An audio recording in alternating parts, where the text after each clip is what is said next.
नमस्कार, मैं हूं प्रज्ञा। बिहारी न्यूज में आपका स्वागत है। आज है 21 दिसंबर, दिन गुरुवार। खबरों की ओर बढ़ने से पहले एक नजर सुर्खियों पर। बिहार बोर्ड क्रॉसवर्ड प्रतियोगिता 2023-24 आवेदन प्रक्रिया शुरू। ई पंचायत पोर्टल से जाने योजनाओं पर खर्च राशि की पूरी डिटेल। वीडियोग्राफी और फोटोग्राफी में अपनी क्रिएटिविटी दिखाकर जीते 1 लाख तक का इनाम। बिहार बोर्ड ने मैट्रिक और इंटर परीक्षा के लिए जारी किए गाइडलाइन। हाईवे पर 4D रडार कैमरे से ट्रैफिक नियम तोड़ने वालों को पकड़ेगा बिहार। अब चलिए बढ़ते हैं बिहार की अब तक की 25 बड़ी खबरों की ओर विस्तार से।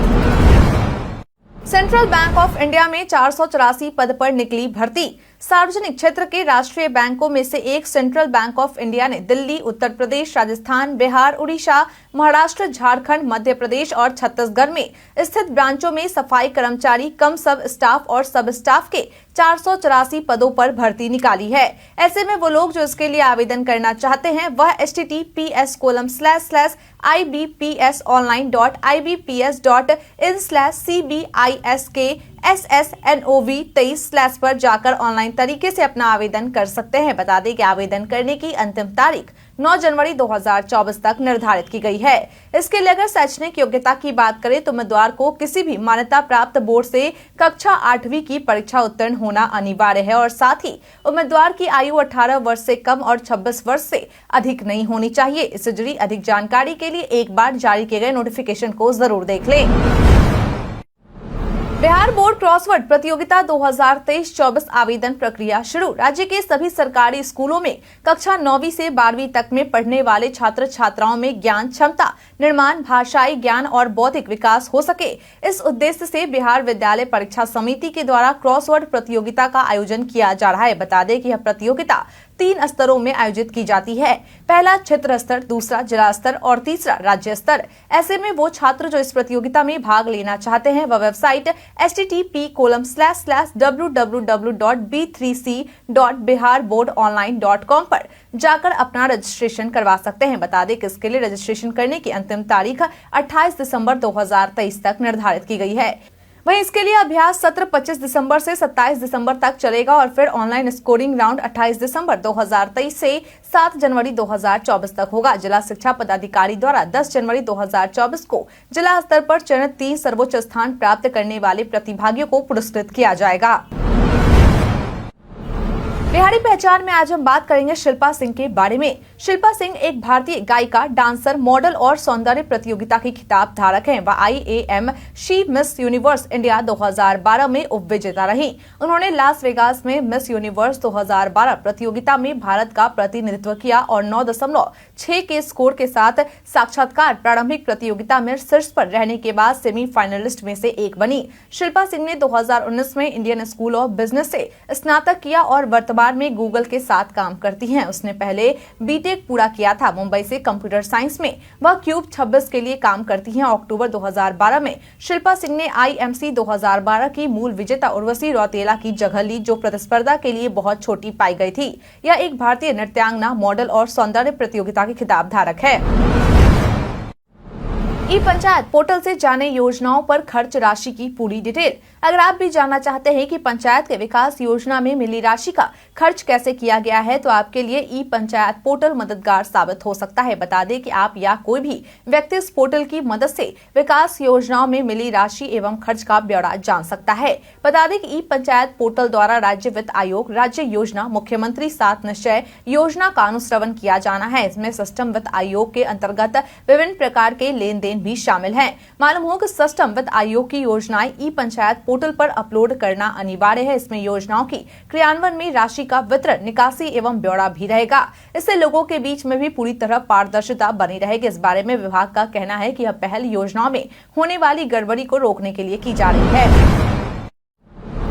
हाईवे पर 4D रडार कैमरे से ट्रैफिक नियम तोड़ने वालों को पकड़ेगा बिहार। बिहार पुलिस राष्ट्रीय राजमार्गों पर 4D इमेजिंग रडार सिस्टम लगाने जा रही है, जिसके कैमरे रात में भी काम करेंगे, जिसकी मदद से ट्रैफिक पुलिस के द्वारा न सिर्फ ओवर स्पीड गाड़ियों को पकड़ा जाएगा बल्कि गलत साइड से चल रही गाड़ी, बाइक, स्कूटर पर ट्रिपल राइडिंग की भी पहचान की जा सकेगी। मालूम हो कि यह नया सिस्टम फरवरी महीने में लगना शुरू हो जाएगा। आपकी जानकारी के लिए बता दें कि 4D इमेजिंग रडार सिस्टम किसी भी गाड़ी की स्पीड का सटीक आकलन कर लेता है। है, जबकि 3D वीडियो में कई इमेज के आधार पर स्पीड तय हो पाती थी। इस बारे में बिहार ट्रैफिक पुलिस के एडीजी सुधांशु कुमार के द्वारा जानकारी देते हुए बताया गया कि फरवरी 2024 से नेशनल हाईवे पर पुलिस इस नई तकनीक को लगाना शुरू कर देगी। इस सिस्टम का लगाना बहुत आसान है। यह एक यूनिट है जिसे ट्रैफिक पुलिस की गाड़ी की छत पर लगा देने के बाद सड़क का हर लेन कवर हो जाता है। इस सिस्टम में रडार गाड़ी की स्पीड पकड़ता है तो वहीं लेन वीडियो कैमरा उस गाड़ी का नंबर प्लेट रिकॉर्ड करता है। इस सिस्टम की मदद से नेशनल हाईवे पर होने वाली सड़क दुर्घटनाओं में कमी लाई जा सकेगी। वीडियोग्राफी और फोटोग्राफी में अपनी क्रिएटिविटी दिखाकर जीते 1 लाख तक का इनाम। अगर आपको लगता है कि आपके अंदर वीडियोग्राफी और फोटोग्राफी का टैलेंट है तो यह खबर आपके लिए है। बता दें कि आप इसमें अपनी क्रिएटिविटी दिखाकर 1 लाख रुपए तक का इनाम पा सकते हैं। दरअसल बिहार सरकार के सूचना एवं जनसंपर्क विभाग के द्वारा जन भागीदारी वीडियोग्राफ और फोटोग्राफी प्रतियोगिता आयोजित की गई है, जिसमें हर सप्ताह लाखों रुपए जीतने का मौका मिलेगा। बता दें कि वीडियोग्राफी प्रतियोगिता में प्रथम पुरस्कार के रूप में 1 लाख रुपए, द्वितीय पुरस्कार के रूप में 50,000 रुपए, तृतीय पुरस्कार के रूप में 25,000 रुपए और 100 प्रेरणा पुरस्कार के रूप में 1,000 रुपए दिए जाएंगे। वहीं इसके अलावा फोटोग्राफी प्रतियोगिता में प्रथम पुरस्कार के रूप में 25,000 रुपए, द्वितीय पुरस्कार के रूप में 10,000 रुपए, तृतीय पुरस्कार के रूप में 5,000 रुपए और 100 प्रेरणा पुरस्कार के रूप में 1,000 रुपए दिए जाएंगे। बता दें कि प्रतियोगिता की तिथि, थीम और वेबसाइट की घोषणा सूचना एवं जनसंपर्क विभाग के द्वारा जल्द ही जारी की जाएगी। ऐसे में से जुड़ी जानकारी के लिए विभाग के साथ बने रहें। सीबीसीएस के तहत 4 वर्षीय स्नातक कोर्स का इस सेमेस्टर का पाठ्यक्रम जारी। कुलाधिपति कार्यालय के द्वारा सीबीसीएस यानी कि चॉइस बेस्ड क्रेडिट सिस्टम के तहत बिहार के विश्वविद्यालयों में 4 वर्षीय स्नातक कोर्स के लिए पाठ्यक्रम व क्रेडिट ढांचा जारी किया गया, जो कि 18 विषयों के तीसरे से 8वें सेमेस्टर के लिए है। मालूम हो कि इसके लिए कुलाधिपति की ओर से विशेषज्ञों की एक कमेटी बनाई गई थी। वहीं कुलाधिपति कार्यालय के आदेश के मुताबिक 4 वर्षीय स्नातक कोर्स के लिए हर एक सेमेस्टर की परीक्षा उत्तर पुस्तिका के जरिए होगी। परीक्षा में OMR सीट का इस्तेमाल नहीं होगा। मालूम हो कि कुलाधिपति के द्वारा जिन 18 विषयों के पाठ्यक्रम जारी किए गए हैं उनमें ग्रामीण अर्थशास्त्र, सहकारी प्रबंधन, अनुसंधान परिधि, सामाजिक विज्ञान, मानविकी, अनुसंधान पद्धति, अरबी, अर्थशास्त्र, वाणिज्य, भारतीय दर्शन शास्त्र, भौतिकी, संस्कृत व प्राणी शास्त्र, इतिहास, भूगोल, रसायन विज्ञान, बौद्ध अध्ययन, सांख्यिकी, वाणिज्य विपणन, वाणिज्य HRM और प्राचीन भारतीय इतिहास व पुरातत्व संस्कृति एशियाई अध्ययन शामिल है। मधुमक्खी पालन के लिए पाएं 90% तक सब्सिडी। अगर आप भी मधुमक्खी पालन करने की इच्छा रखते हैं तो यह खबर आपके लिए है। बता दें कि बिहार सरकार के द्वारा मधुमक्खी पालन एवं मधु उत्पादन कार्यक्रम 2023-24 के तहत मधुमक्खी कॉलोनी पर कुल अनुदान सामान्य जाति हेतु 75% और अनुसूचित जाति एवं जनजाति हेतु 90% तक का अनुदान दिया जा रहा है। ऐसे में जो लोग इस अनुदान का लाभ लेना चाहते हैं वह उद्यान निदेशालय की विभागीय वेबसाइट https://horticulture.bihar.gov.in/ पर जाकर आवेदन कर सकते हैं। बता दें कि इसके लिए आवेदन करने के दौरान जिन दस्तावेजों की जरूरत है उनमें किसान का आधार कार्ड, पैन कार्ड, खेत के कागजात, mobile number, bank account detail, आय प्रमाण पत्र, जाति प्रमाण पत्र और निवास प्रमाण पत्र शामिल है। रेल इंजन पर लिखे WAG, WAP जैसे कोर्स के मतलब है ये। अगर आपने कभी ध्यान दिया होगा तो आपको रेल इंजन पर WAG, WAP और WDM जैसे यूनिक कोड लिखे जरूर नजर आए होंगे, लेकिन क्या आपको पता है कि इस कोड का क्या मतलब है और इसे क्यों लिखा जाता है? दरअसल आपको बता दें कि रेलवे में लाइन 3 तरह की होती है, बड़ी लाइन, छोटी लाइन और संकरी लाइन, जिसे रेलवे की भाषा में ब्रॉड गेज, मीटर गेज और नैरो गेज बोलते हैं। ऐसे में ब्रॉड गेज के लिए W का इस्तेमाल किया जाता है, वहीं मीटर गेज के लिए Y का और नैरो गेज के लिए Z का इस्तेमाल किया जाता है, जिससे कि हम यह समझ सकते हैं कि ये पहला अक्षर इसी की जानकारी देता है, जबकि दूसरा अक्षर इस बात की जानकारी देता है कि इंजन किस चीज का यूज करके चल रहा है, यानी 1 और D इंजन की शक्ति का सोर्स बताता है। इसके बाद PGM और S अक्षर बताते हैं कि ट्रेन किस प्रकार की है, जैसे कि P पैसेंजर ट्रेन के लिए, G मालगाड़ी के लिए, M पैसेंजर और मालगाड़ी दोनों के लिए और S संटिंग के लिए। बिहार पर्यटन में आज हम बात करेंगे हुएन त्सांग मेमोरियल हॉल के बारे में। प्राचीन नालंदा विश्वविद्यालय के खंडर के पास स्थित यह हॉल चीनी विद्वान और यात्री हुएन त्सांग की स्मृति में है। एक स्मारक का निर्माण और नाम चीनी यात्री और विद्वान भिक्षु जुआन जांग के नाम पर रखा गया है, जो नालंदा में छात्र थे और बाद में प्राचीन नालंदा महाविहार में शिक्षक बन गए। शानदार हॉल नालंदा के खंडर से बमुश्किल 1.3 किलोमीटर दूर स्थित है। जनवरी 1957 में भारत सरकार की ओर से भारत के पहले प्रधानमंत्री जवाहरलाल नेहरू ने अपनी जीवनी के साथ जुआन जांग के अवशेष प्राप्त किए और परम पावन दलाई लामा और तिब्बत के पंचन लामा से उनकी स्मृति में एक हॉल के निर्माण के लिए बंदोबस्ती की। इस पहल का मकसद भारत और चीन के बीच सांस्कृतिक संबंधों को बढ़ाना था। निर्माण कार्य 1960 में शुरू हुआ और 1984 में पूरा हुआ। बिहार बोर्ड ने मैट्रिक और इंटर परीक्षा के लिए जारी किए गाइडलाइन। अगर आप भी उन छात्रों में से हैं जो बिहार बोर्ड मैट्रिक और इंटर परीक्षा में शामिल होने वाले हैं तो यह खबर आपके लिए है। बता दें कि बिहार विद्यालय परीक्षा समिति के द्वारा इंटर और मैट्रिक परीक्षा के लिए गाइडलाइन जारी किया गया है, जिसके तहत परीक्षार्थियों को परीक्षा शुरू होने से आधे घंटे पहले तक ही परीक्षा केंद्र में प्रवेश करने की अनुमति मिलेगी। इसके साथ ही छात्रों को परीक्षा से पहले प्रश्न पत्र पढ़ने और अन्य कार्यों के लिए 15 मिनट तक का समय दिया जाएगा। वैसे परीक्षार्थी जो दृष्टि बाधित हैं या फिर स्वयं परीक्षा लिखने में असमर्थ हैं, उन्हें लेखक रखने की अनुमति दी जाएगी और साथ ही 20 मिनट प्रति घंटा अतिरिक्त समय क्षतिपूर्ति के रूप में दिया जाएगा। वहीं अगर किसी परीक्षार्थी के एडमिट कार्ड में किसी प्रकार की गलती है तो वैसी स्थिति में परीक्षार्थी को परीक्षा केंद्र पर अपने पहचान पत्र के साथ पहुंचना होगा। इसके अलावा अगर किसी परीक्षार्थी का एडमिट कार्ड गुम हो गया है या छूट गया हो तो उस स्थिति में पत्रक में स्कैन फोटो से उसे पहचान कर और रोल सीट से सत्यापित कर परीक्षा में बैठने की अनुमति मिलेगी।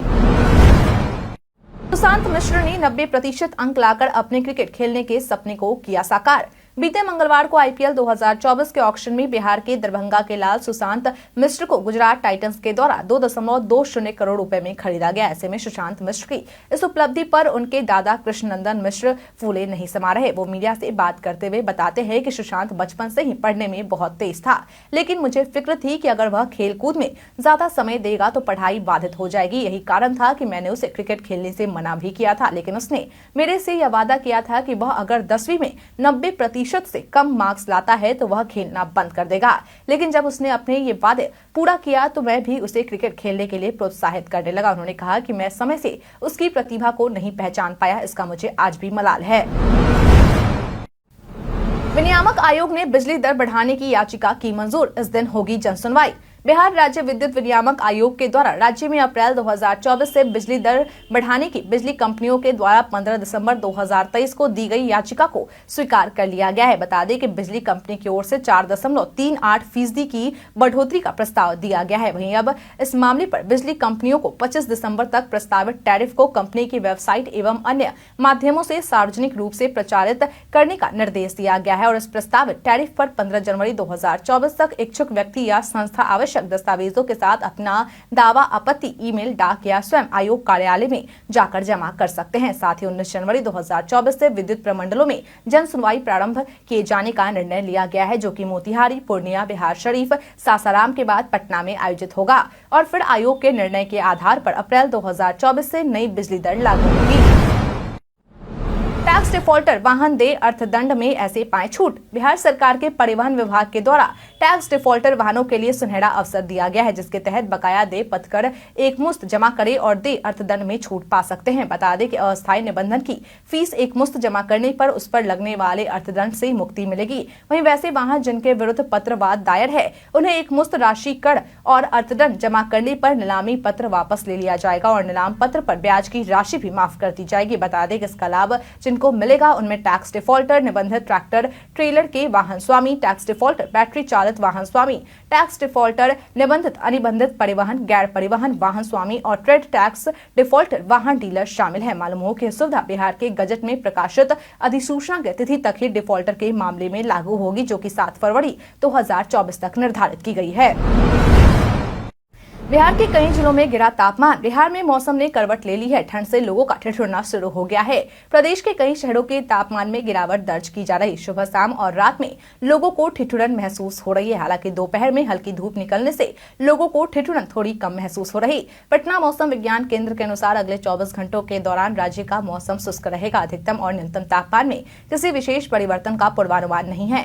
हल्के से मध्यम स्तर का कुहासा सुबह के समय बिहार के अधिकांश भागों के 1 या 2 स्थानों में छाए रहने की संभावना है। पटना मौसम विभाग के मुताबिक 21 दिसंबर से बिहार को हल्की राहत मिल सकती है। 22 दिसंबर को राज्य के कुछ जिलों को छोड़कर बाकी सभी जिलों का अधिकतम तापमान 22 डिग्री सेल्सियस से 24 डिग्री सेल्सियस के बीच रह सकता है। राज्य में पश्चिमी हिमालयन क्षेत्र में बर्फबारी होने और उससे होकर आने वाली उत्तर पश्चिमी हवा के कारण कनकनी बढ़ी है। इसी वजह से तापमान में गिरावट हो रही है। 22 दिसंबर से एक ताजा पश्चिमी विक्षोभ पश्चिमी हिमालय क्षेत्र को प्रभावित करने की संभावना है। इसके फलस्वरूप आने वाले हफ्ते में ठंडी बढ़ेगी। कोविड को लेकर स्वास्थ्य मंत्री ने किया सतर्क। एक बार फिर से देश में कोरोना के मामलों में बढ़ोतरी होने लगी है। ऐसे में इसको लेकर बीते दिन केंद्रीय स्वास्थ्य मंत्री मनसुख मांडविया के द्वारा स्वास्थ्य प्रतिष्ठानों का जायजा लिया गया और साथ ही देश के सभी राज्यों को सतर्कता बरतने की अपील की गई। बता दें कि स्वास्थ्य मंत्री की ओर से राज्य को हर प्रकार का सहयोग केंद्र सरकार की ओर से उपलब्ध करवाने का आश्वासन दिया गया है। उन्होंने कहा कि हमें सतर्क रहने की जरूरत है, घबराने की नहीं। अस्पताल की तैयारियों के लिए मॉक ड्रिल करना, निगरानी बढ़ाना और लोगों से बातचीत करना जरूरी है। उन्होंने राज्यों से यह अपील की है कि त्योहारों से पहले सर्दी के मौसम में एहतियाती कदम उठाई जाए। केंद्रीय स्वास्थ्य मंत्रालय की ओर से हर तरह की मदद की जाएगी। मालूम हो कि कोरोना का नया वेरिएंट JN1 का नया मामला महाराष्ट्र के ठाणे से सामने आया है। 10 सूत्री मांगों को लेकर सड़क पर उतरी जीविका दीदी। बीते दिन बिहार की राजधानी पटना में सैकड़ों की संख्या में जीविका दीदियों के द्वारा अपनी 10 सूत्री मांगों को लेकर प्रदेश जीविका कैडर संघ के बैनर तले गांधी मैदान से राजभवन मार्च निकाला गया, लेकिन पुलिस प्रशासन के द्वारा JP गोलंबर पर ही जीविका दीदियों को रोक दिया गया। बता दें कि जीविका दीदियों का कहना है कि अगर हमारी मांगों को बिहार सरकार की ओर से पूरा नहीं किया जाता है तो यह प्रदर्शन लगातार जारी रहेगा और सरकार की इस बार ईंट से ईंट बजा देंगे। मालूम हो कि इनकी मांग है कि सभी जीविका कैडर को नियुक्ति पत्र और पहचान पत्र मिले। वहीं इसके अलावा वेतनमान 25 से 30 हजार रुपए महीना तय करने की मांग की गई है।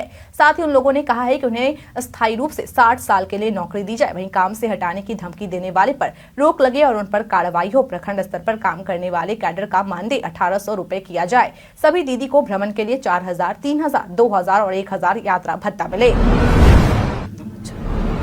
लालू यादव पर बनने वाली फिल्म पर प्रकाश झा ने तोड़ी चुप्पी। पिछले काफी समय से यह खबर चल रही है कि राजद सुप्रीमो लालू प्रसाद यादव पर मशहूर फिल्म मेकर प्रकाश झा के द्वारा फिल्म बनाई जा रही है। वहीं अब इस बात पर खुद प्रकाश झा के द्वारा अपनी बात कही गई है। उन्होंने बीते दिन मीडिया से बात करते हुए कहा कि वह न तो बिहार के वरिष्ठ नेता लालू यादव पर कोई फिल्म बना रहे हैं और न ही वो किसी तरह से इसे बनाने की प्रक्रिया में शामिल है। उन्होंने कहा कि मुझे कोई अंदाजा नहीं है, मैंने भी इसके बारे में सुना है। मैंने कहीं पढ़ा है कि मैं महान इंसान, राजनेता और रणनीतिकार लालू प्रसाद यादव जी पर एक फिल्म बना रहा हूं।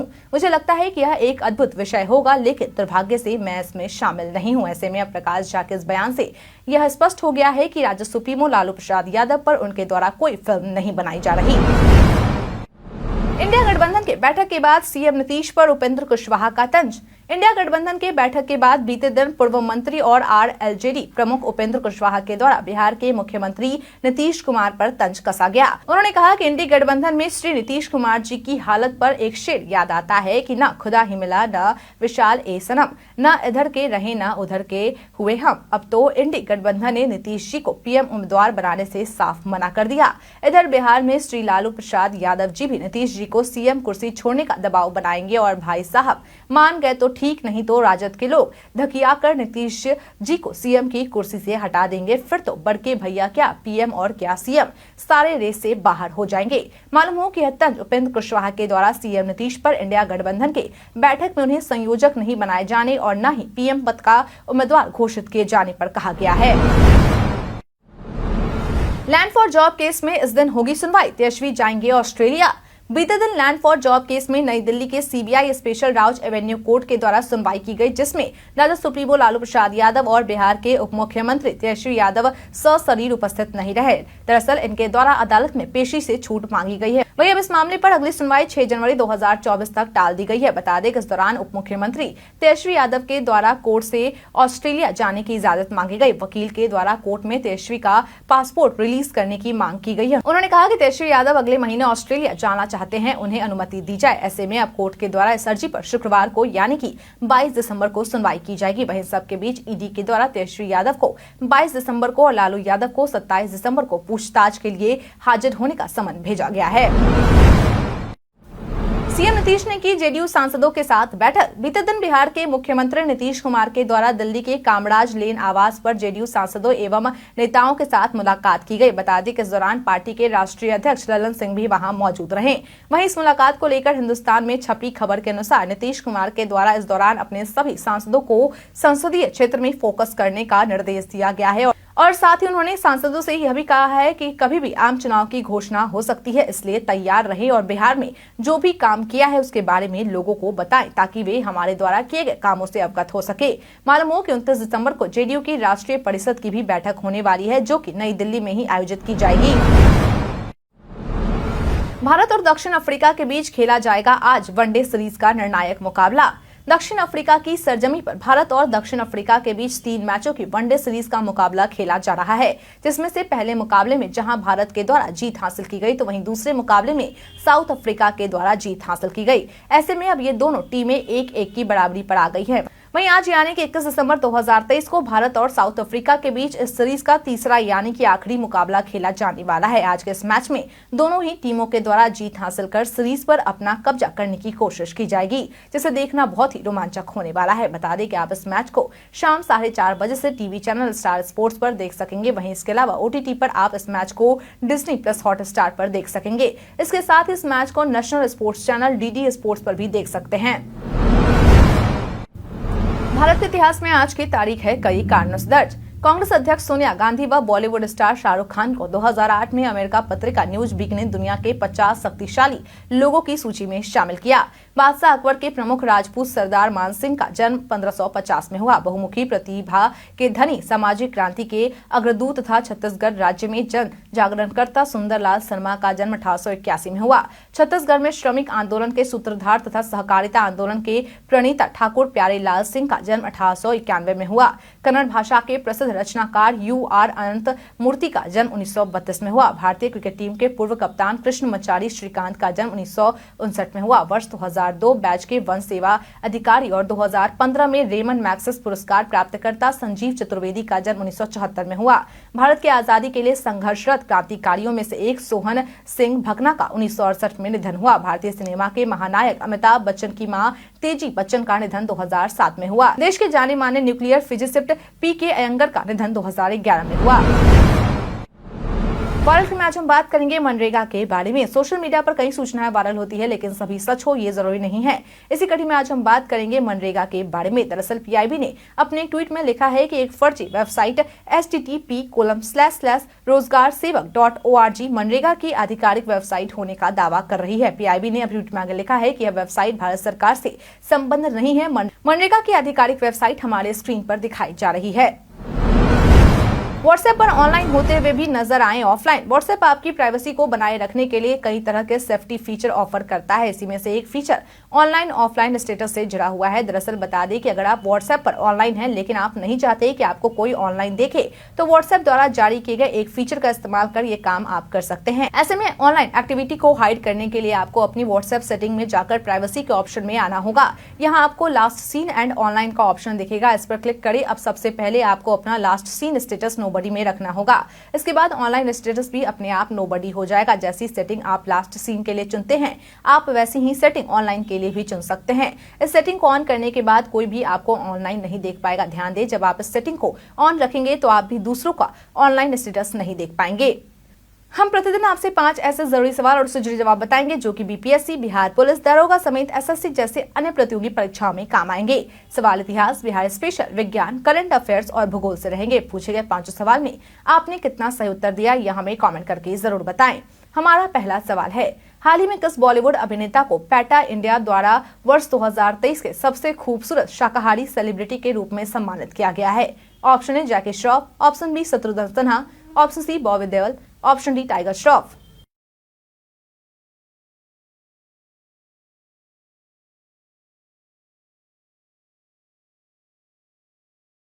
इसका सही उत्तर है ऑप्शन ए जैकी श्रॉफ। अगला सवाल, हाल ही में कहां पर्यटन द्वारा भारत की पहली जायरोकॉप्टर सेवा शुरू की गई है? Option A Maharashtra, option B Karnataka, option C Uttarakhand, option D Uttar प्रदेश।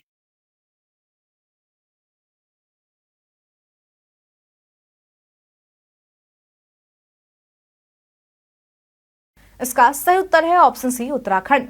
अगला सवाल, हाल ही में संपन्न खेलो इंडिया पैरा गेम्स 2023 की पदक तालिका में कौन सा राज्य शीर्ष स्थान पर रहा है? Option A Punjab, option B Haryana, option C Orissa, option D Jharkhand.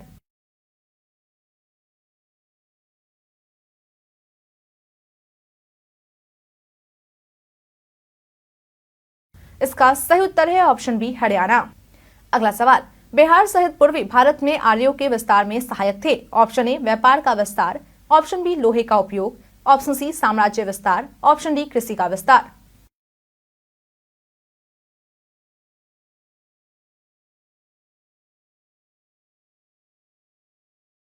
इसका सही उत्तर है ऑप्शन बी लोहे का उपयोग। अगला सवाल, बिहार में अंतर्राष्ट्रीय विश्वविद्यालय यूनिवर्सिटी ऑफ नालंदा के प्रथम कुलपति कौन थे? Option A Amartya Sen, option B doctor Gopa Sabharwal, option C Nitish Kumar, option D lord Meghnad Desai.